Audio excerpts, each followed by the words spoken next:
यहाँ से जहाँ पे छोड़ा था वहीं से दोबारा स्टार्ट कर। जी सर। जी बेटा, ये हम बात कर रहे थे, यहाँ पे थे हम। तो यहाँ पे समझ आ गई कि मैंने क्या किया, कि मैंने कैपिटल आर और कैपिटल फाई को जस्ट मल्टीप्लाई किया, क्योंकि हमारे पास जो सोल्यूशन हमने अज्यूम किया था वो ये था। ठीक है ना? ओके। अब क्या है बेटा कि आप इनको इधर मल्टीप्लाई कर दें, तो यहाँ ये टर्म इधर मल्टीप्लाई होगी तो आपके पास 2 टर्म आएंगी, ये होंगी तो आपके पास फिर 2 टर्म होंगी, तो आपके पास टोटल 4 टर्म आएंगी। 2 टर्म में आपके जो 2 टर्म आएंगी उनमें आर पार एन इन्वॉल्व होगा, जो अगली 2 टर्म आएंगी उसमें R power minus N involve होगा। बात समझ आ रही है? तो मैं उनको अलग अलग कर रहा हूँ कि आर एन को कॉमन ले लूं। ठीक है, तो ये आ गया C N into A N into sine N five plus C N into B N into cos N five. तो बेटा C N multiply by A N, जाहिर है 2 कांस्टेंट को मल्टीप्लाई करेंगे तो एक और कांस्टेंट आएगा। ठीक है, तो मैं बजाय कोई नया कांस्टेंट डिफाइन करने के, मैं इस तरह करता हूँ कि सी एन को अब्सॉर्ब कर देता हूँ इंटू ए एन और इंटू बी एन, जिस तरीके से हमने पीछे भी करके आया हूँ एग्जाम्पल 3.3 में। बात क्लियर है? जी सर। तो मैंने यहाँ लिख भी दिया कि here I absorb C N into A N and B N, तो आपके पास ये चीज आ गई। अच्छा, अगली टर्म आएगी बेटा आर पर माइनस एन, या इसे लिख ले 1 बाय आर पर एन। तो आएगा D N into A N sine N five and D N into B N cos N five. बेटा यहाँ पे मैं D N into A N को, जाहिर कोई और कांस्टेंट आएगा तो मैं एक नया कांस्टेंट डिफाइन करता हूँ ए एन प्राइम। ठीक है, और D N into B N को मल्टीप्लाई करके एक नया कांस्टेंट डिफाइन करता हूं बी एन प्राइम। अच्छा, यहां मैंने क्यों नहीं अब्सॉर्ब किया? जी सर। बेटा यहां मैंने इसलिए अब्सॉर्ब नहीं किया, आपको मैं ज्यादा सोचने की जहमत नहीं देता, यहां मैंने इसलिए नहीं अब्सॉर्ब किया डी एन, क्यों मैं ऑलरेडी सी एन को ए एन में अब्सॉर्ब करके ए एन लिख चुका था। तो अगर मैं डी एन को ए एन अब्सॉर्ब करके ए एन लिखता हूं तो मैं कहता हूं, इसका मतलब है मैं ये कह रहा हूं कि सी एन और डी एन दोनों सेम कांस्टेंट, जो कि नहीं है। बात समझ आ रही है? तो इसलिए जी बेटा सर। मुझे एक नया कांस्टेंट ए एन प्राइम और बी एन प्राइम डिफाइन करना पड़ा। बात क्लियर है? Yes sir. ओके। और where N is 1 2 3 up to infinity, आपको पता ही। अच्छा, इसका मतलब है यहां से जिस तरह हम पीछे करते आए हैं कि we can construct by superposition of solution, we can construct a much more general solution for this Laplace equation. और बेटा वो सॉल्यूशन आपके पास ये आ गया कि मैंने जनरल सॉल्यूशन कंस्ट्रक्ट कर दिया सुपरपोजिशन ऑफ सॉल्यूशन को यूज करते। क्लियर है बेटा? अच्छा, यहाँ पे एक बड़ी इंपॉर्टेंट बात है, ये पॉइंट बेटा हम पीछे भी एग्जांपल 3.3 में डिस्कस करके आए हैं। मैं कहता हूं कि जायद है ये जो लैप्लास इक्वेशन प्रॉब्लम होंगे ये इस तरह के होंगे कि एक सिलेंडर है जिसकी सरफेस पे पोटेंशियल डिफाइंड है, और आप कहते हैं कि इनसाइड द सिलेंडर और आउटसाइड द सिलेंडर क्या पोटेंशियल क्या होगा। तो बेटा आपके पास 2 ही रीजन है, हाँ, एक इनसाइड रीजन है और एक आउटसाइड रीजन, और ये तो हमारे पास जनरल सॉल्यूशन। तो बेटा अगर हम इनसाइड रीजन की बात करें, ये मैं सारी एक्सप्लेनेशन नीचे लिखी हुई है, इसको मैं सादा अल्फाज में बता देता हूं कि अगर आप इनसाइड रीजन की बात करें, ठीक है, तो बेटा इनसाइड रीजन में बहुत सारे पॉइंट्स होंगे, लेकिन एक पॉइंट इनसाइड में वो भी होगा जो एक्सिस के ऊपर होगा, यानी सिमेट्री एक्सिस, सिलेंडर की सिमेट्री एक्सिस के ऊपर होगा, for which R is equal to 0। बात समझ आ रही है? तो बेटा जी सर। अगर आर 0 हो तो ये टर्म आप देखें 1 by R power N, 1 by 0 power N, ठीक है, यानी 1 बाय 0 का क्या मतलब होता है? 0 पार एन मीन 0, 1 बाय 0 क्या है? इंफिनिटी। ये सारी टर्म इनफाइनाइट हो जाएगी। जी सर। ठीक है, infinity plus anything infinity, potential will become infinite. ठीक है, ऐसा पॉसिबल ही नहीं है बेटा। आप लॉजिकल कॉमन सेंस से सोच सकते हैं कि आपके पास कोई फाइनाइट पोटेंशियल सरफेस पे डिफाइंड है, तो अंदर पोटेंशियल इनफाइनाइट कैसे हो सकता है? ये तो पॉसिबल ही नहीं। ठीक है, ओके। तो इसलिए हम इस टर्म को ड्रॉप कर देते हैं। बिल्कुल ये वही लॉजिक है जो हमने एग्जांपल 3.3 में एक कांस्टेंट a जीरो किया था। तो हम इस टर्म को ड्रॉप कर देते हैं जो जिसमें 1/r पावर n आ रहा है इनसाइड पॉइंट के, ठीक है ना। या हम कहते हैं कि ए एन प्राइम और बी एन प्राइम को हम जीरो सब्स्टिट्यूट कर देते हैं, यानी कि ये जो कांस्टेंट है ए एन प्राइम का मतलब है A1 prime, A2 prime, A3 prime, A4 prime and so on, ये सारे जीरो होंगे। इसी तरह B1 prime, B2 prime, B3 prime and so on, ये सारे जीरो होंगे, ठीक है ना। तो इस तरह ये टर्म भी ड्रॉप की जा सकती है। इसलिए हम कहते हैं कि ए एन प्राइम या बी एन प्राइम को हम जीरो सब्स्टिट्यूट कर देते हैं या ये टर्म ड्रॉप कर देते हैं, तो इनसाइड पॉइंट पे आपके पास सिर्फ ये सॉल्यूशन आएगा। बात क्लियर है बेटा? Yes sir. अगर हम आउटसाइड की बात करें, आउटसाइड द सिलेंडर, तो आपको पता है कि आउटसाइड बहुत सारे पॉइंट में एक पॉइंट वो भी होगा when r approaches to infinity. बात समझ आ रही है ना?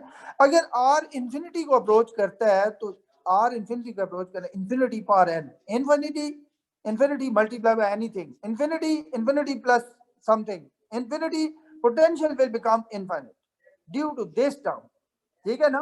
तो बेटा आपको पता है कि एक फाइनाइट पोटेंशियल सिलेंडर की सरफेस पे आपने डिफाइन किया होगा, इन्फिनिटी पे इनफिनिटी कैसे हो सकता है? जीरो हो सकता है इनसाइड, और इन्फिनिटी पे पोटेंशियल जीरो हो सकता है, इनफिनिट नहीं हो सकता, ठीक है। इसलिए आउटसाइड पॉइंट के लिए हमें ये टर्म ड्रॉप करनी पड़ेगी। वो कौन सी टर्म? वो टर्म ड्रॉप करनी पड़ेगी जिनमें r पर n इन्वॉल्व, ठीक है। या इन अदर वर्ड्स हम कहते हैं हम a n और b n जीरो सब्स्टिट्यूट करते हैं for all values of n। For all values of n का मतलब है कि a1, a2, a3, a4 सब जीरो है, b1, b2, b3 up to so on सब जीरो है। बात समझ आ रही है? जी सर। ओके, तो यही चीज मैंने आगे लिखी हुई है, ये आपके सामने मौजूद है, ठीक है। यही सारी मैंने बहस की है और ये मैंने फिर सिंपली लिख दिया है कि inside the cylinder A N prime zero होंगे, बी एन प्राइम जीरो होंगे for all values of N, ठीक है ना। द सॉल्यूशन विल बी ये इनसाइड पॉइंट। आउटसाइड पॉइंट के लिए ए एन और बी एन जीरो होंगे for all values of N और solution will be this one. बात क्लियर है बेटा? इनसाइड पॉइंट के लिए ये और आउटसाइड पॉइंट के लिए ये सॉल्यूशन होगा। और यहाँ पे मैंने आपको बता भी दिया, keep in mind inside and outside potential can be zero but can not be infinite. बात क्लियर है बेटा? Yes sir. अच्छा, पीछे बेटा एग्जांपल 3.3 में n is equal to 0 no good solution कहा था क्योंकि पोटेंशियल वैनिश कर जाता था everywhere with in the slot. अब यहाँ पे n जीरो के लिए हम देखते हैं अलहदा से कि क्या यहाँ पे भी पोटेंशियल जीरो हो जाता है। ओके, तो बेटा ये हम सारी कैलकुलेशन कर रहे हैं for n is equal to 0। तो आपको पता है कि हमारे पास जो एंगुलर इक्वेशन थी वो d2 capital phi divide by d small phi square plus, याद होगा आपको, नहीं माइनस था, माइनस एन स्क्वायर, हाँ, इनटू, बेसिकली तो वो माइनस के स्क्वायर था लेकिन जाहिर आपको पता है ना के को हम डिफाइन कर चुके हैं एन, ठीक है ना। Minus N square into capital five is equal to 0। बेटा एन चूंकि 0 है तो वो second term minus N square capital five 0 हो जाएगी, तो आपके पास सिर्फ ये रह जाएगी d2 capital five D small five square is equal to 0, angular equation, yes sir. ठीक है ना। अच्छा, अब इसको मैं यूं लिख सकता हूं d by D five into that operation D capital five by D five, ठीक है ना, d small five is equal to 0, इसको ऐसे लिख सकता हूं और दोनों तरफ d फाइव से मल्टीप्लाई करके इंटीग्रेट कर, ये d फाइव कैंसिल हो गए। आपको पता है कि d of d capital five by D five की इंटीग्रेशन आएगी d capital five by D small, ठीक है, और 0 की इंटीग्रेशन आएगी c1 where c1 is my first constant of integration. फिर एक दफा से d5 से मल्टीप्लाई करें और इंटीग्रेट करें, इसको d5 से मल्टीप्लाई किया, इंटीग्रेट कर दिया, इसको भी d5 से मल्टीप्लाई कर दिया, इंटीग्रेट कर दिया, क्योंकि c1 कांस्टेंट है मैं बाहर ले आया इंटीग्रेशन साइन से, ये d5 कैंसिल, तो d कैपिटल 5 की इंटीग्रेशन क्या आएगी, capital 5 that is function of small 5 is equal to c1 into 5 plus c2 where c2 is my second constant of integration. बात क्लियर है बेटा? Yes sir. अच्छा, if there is no circumferential variation, बेटा ये हम इसलिए अज्यूम कर रहे हैं कि हम ये बताना चाह रहे हैं कि पीछे जो हम चार्जेस के लिए करते आए हैं वहां पे पोटेंशियल जिस तरह शुरू में एक बच्चे ने सवाल किया भी कि सर यहाँ पे फाई पे क्यों डिपेंड कर रहा है, हम तो कह नहीं रहे कि पोटेंशियल हमारा सिर्फ आर पे डिपेंड करता है, ठीक है।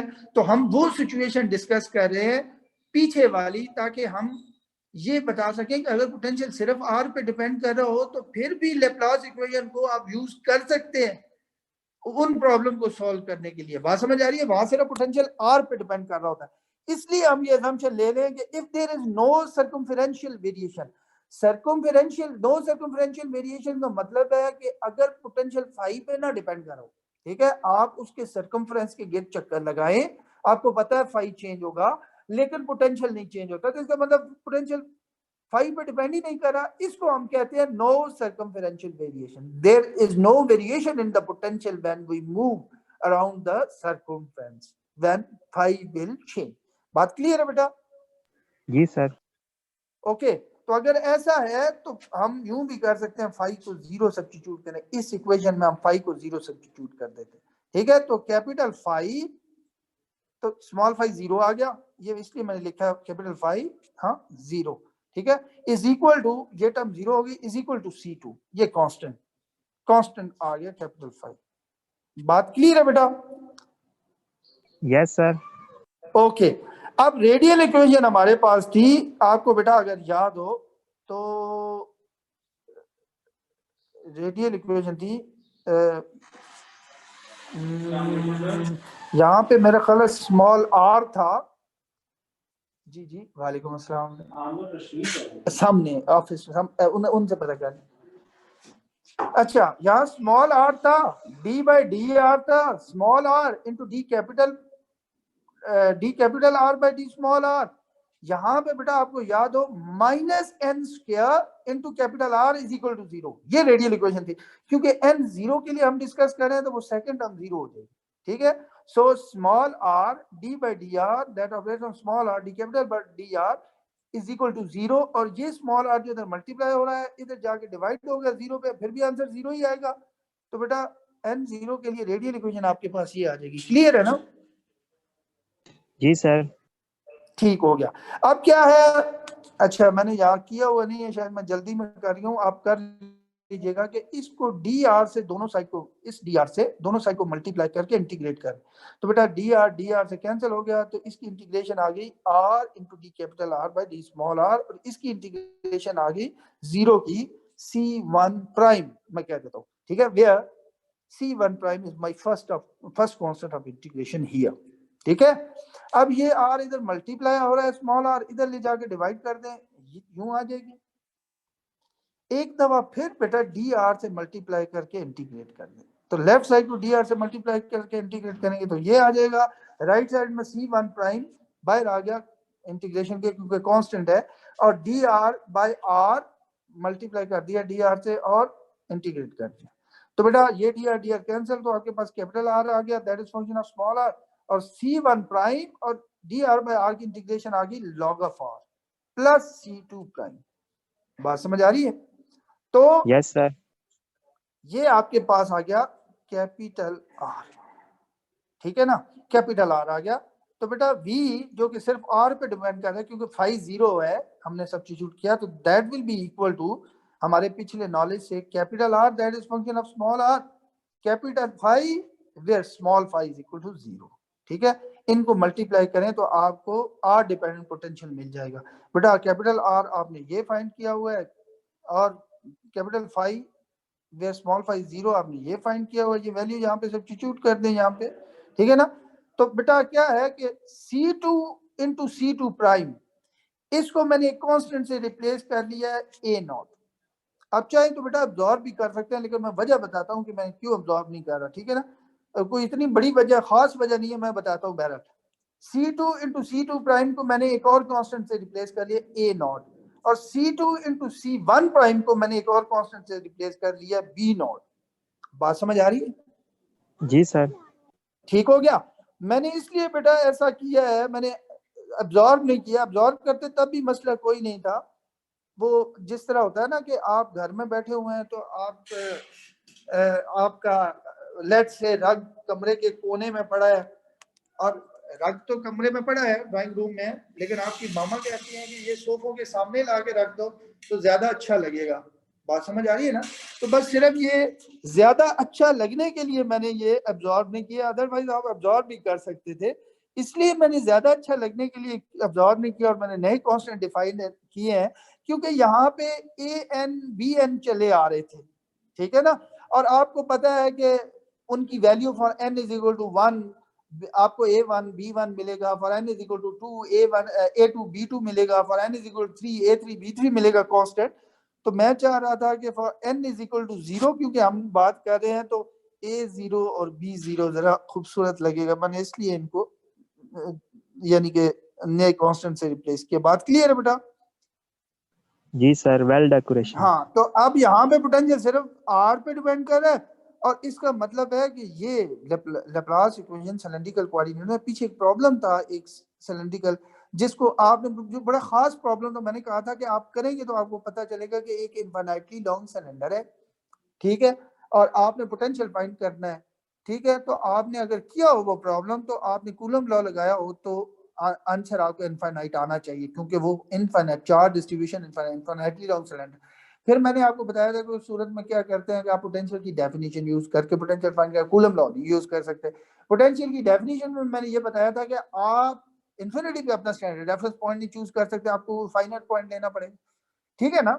वो एक प्रॉब्लम है जो आपने किया होगा, वो प्रॉब्लम लेप्लास इक्वेशन को सॉल्व करके भी हो जाता है। तो आपके पास याद होगा, आपके पास आया था लॉग ऑफ आर समथिंग, उसका आंसर आया था, साथ में बहुत सारे कांस्टेंट मल्टीप्लाई हो रहे थे, लेकिन लॉग ऑफ आर मेन यानी कि डिपेंडेंस थी, ठीक है। तो यहाँ पे भी लॉग ऑफ आर आया है, और ये कांस्टेंट की आप इनिशियल कंडीशन या बाउंड्री कंडीशन पता हो तो इन कांस्टेंट की वैल्यू फाइंड करके आप सब्स्टिट्यूट कर सकते हैं उस प्रॉब्लम के लिए, तो आप देखेंगे कि एग्जैक्टली वही आंसर आएगा जो वहां पे आपके पास आया था। तो कहने का मकसद ये है कि सिर्फ आर डिपेंडेंस हो तो जाहिर है वो पीछे हम, क्योंकि पोटेंशियल सिर्फ आर पे डिपेंड करता हुआ पढ़ते आए हैं, तो उसके प्रॉब्लम हो सकते हैं इसको लेप्लास इक्वेशन को सॉल्व करके। बेटा अटेंडेंस ले लें 5 मिनट।